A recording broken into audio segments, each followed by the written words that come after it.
திரைத்துறை வேறு, அரசியல் வேறு. ரெண்டுலயுமே என்னைக்குமே கிட்டத்தட்ட சினிமாவுக்கு வந்த 50 ஆண்டுகள் பாத்தீங்கன்னா திரைத்துறையிலும் சரி அரசியலையும் சரி மாஸ் காட்டிட்டு இருக்கிறது யாருன்னு பாத்தீங்கன்னா என்றுமே நிரந்தர சூப்பர் ஸ்டார் தலைவர் ரஜினிகாந்த் அவர்கள் தான். அவர் திரைத்துறையில பல ரெக்கார்டுகளை பல சாதனைகளை புரிஞ்சு வச்சிருக்காரு, பல ரெக்கார்ட்ல அடுக்கி வச்சிருக்காரு. அந்த ரெக்கார்டை யாராலையும் உடைக்க முடியாது. இனிமே யாராவது பிறந்து உடைப்பாங்களான்னா அதுவும் முடியாது. ஏன்னா 75 வயதுல பாத்தீங்கன்னா இன்னைக்கு ஹீரோவா நடிச்சு கிட்டத்தட்ட 500 கோடி கலெக்ஷன் கொடுக்கக்கூடிய படங்களை ரிலீஸ் பண்ணி மிகப்பெரிய பிரம்மாண்டம் அப்படின்னா, தமிழ்நாட்டின் மிகப்பெரிய பிரம்மாண்டம் அப்படின்னா உலகத்துல இருக்க எல்லாருக்குமே தெரியும், அது சூப்பர் ஸ்டார் ரஜினிகாந்த் அவர்கள் அப்படிங்கிறது. அவர் பாத்தீங்கன்னா சினிமால மட்டும் இல்ல அரசியலும் மிகப்பெரிய ஒரு ஆளுமை. இத பல இடங்கள்ல பல பேர் சொல்லி கேள்விப்பட்டிருப்பீங்க.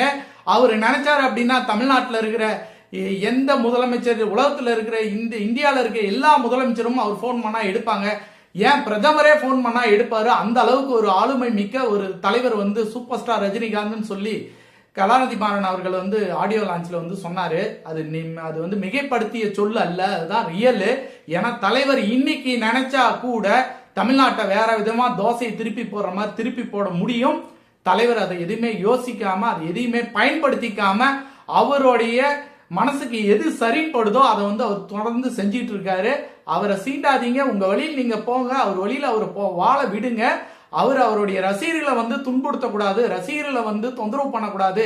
ரசிகர்கள் நிம்மதியா இருக்கணும், சந்தோஷமா இருக்கணும். அவர்கள் சந்தோஷமா இருப்பதற்கு தொடர்ந்து என்னுடைய வயது என்னதான் எனக்கு பிரச்சனை இருந்தாலும் நான் தொடர்ந்து என் ரசிகர்களை சந்தோஷப்படுத்த நான் படங்கள் தொடர்ந்து பண்ணி அவர்களை ரசிகர்களை சந்தோஷம் குஷிப்படுத்திக்கிட்டே இருப்பேன்.